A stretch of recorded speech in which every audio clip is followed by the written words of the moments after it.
Bonjour. Donc aujourd'hui nous allons mapper une police, c'est-à-dire nous allons enregistrer nos lettres pour pouvoir les taper au clavier par la suite quand on en aura besoin. Donc là j'ai fait une police toute simple en tatami, tout bête. J'ai trouvé ça sur internet, donc je me suis amusée à remplir toutes mes lettres en tatami. Mais vous pouvez faire la même chose avec du satin, etc. Donc le but c'est de savoir comment les mettre sur le clavier, une fois que vous avez fait toutes vos lettres.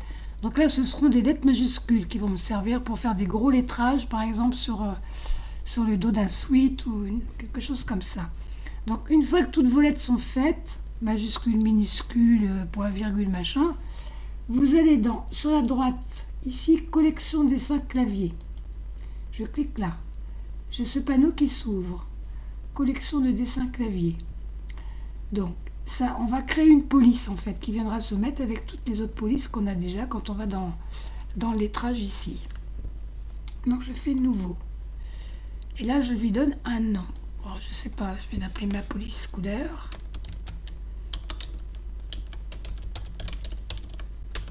C'est bien pour lui donner un nom, hein. Voilà. Hauteur de référence. Donc là, je l'ai fait 3 cm, mais de toute façon, vu que c'est un tatami, c'est pas du satin, on pourra la faire de 6, 7, 8 cm de haut. Mais on met quand même 30 ici. Espacement de caractère, je laisse à 10, mais on pourra aussi le changer. Gamme de hauteur recommandée, j'ai pas d'auteur recommandée puisque c'est un tatami, c'est pas du satin. Donc ça, je ne remplis pas. Je dis OK. Voilà. Donc ma police, le nom de ma police est venu se mettre là. Donc mapper sélection. Il va falloir maintenant que je choisisse une lettre, la première, A. Mapper sélection. Ici, je vais mettre A majuscule avec mon clavier. A majuscule. Et je vais dire mapper. Voilà. Et maintenant, voilà, c'est bien venu me mettre mon A majuscule dans la case qui va bien du A majuscule. Donc là, j'ai le B. Donc maintenant, je vais cliquer sur ce B. Là, je vais mettre B à la place. Mapper. Hop. Et là, j'ai fait minuscule. Donc, vous voyez, la bêtise que j'ai fait, c'est que ça va venir me le mettre sur le B. Voilà. Alors là, j'ai fait une erreur volontaire, hein.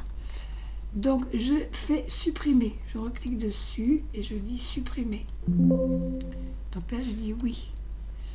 Je retourne ici. Donc, ce que je vais faire, c'est que je vais remonter comme ça. Je vais retourner à mon B.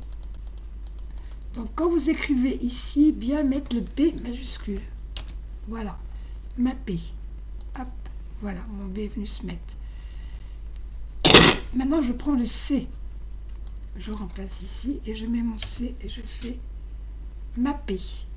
Hop, et voilà. Et vous faites ça jusqu'en bas, enfin toutes vos lettres les unes après les autres. Alors ça demande un certain temps, c'est certain. Donc D majuscule, mapper, voilà. Donc mon D s'est mis. Donc je vais pas pour la vidéo faire. Non, maintenant je vais refermer ça. Je vais prendre. Donc on sait que j'ai enregistré les 4 premières ABCD. Je vais faire nouveau motif par exemple. Et là je vais aller sur lettrage monogramme, lettrage. Et ici je vais écrire. Je vais chercher là ma police que j'ai. Alors au lieu de mettre tout, je vais mettre collection de type dessin clavier. Et là, je vais mettre la mienne. Attends, hop, j'ai cliqué trop vite. Donc ma police, où est-ce qu'elle est rangée? Ici, donc je vais prendre celle-ci. Et là, je vais écrire majuscule A, B, C, D. Voilà, j'ai bien mes lettres qui sont dans mon clavier. Voilà. Alors évidemment, je peux les agrandir. Je peux les séparer, les assembler pour n'avoir que ma lettre. Pour par exemple la mettre là, toute seule, mettre mon B ici, etc. Elles peuvent être indépendantes. Je peux changer leur couleur. Là, je les ai enregistrées toutes avec une couleur différente, mais vous pouvez tout refaire par la suite. Voilà comment mapper une police pour la mettre dans les polices ici. Donc Anne vous en a déjà fait quelques-unes, à vous de faire les vôtres maintenant. Bonne broderie!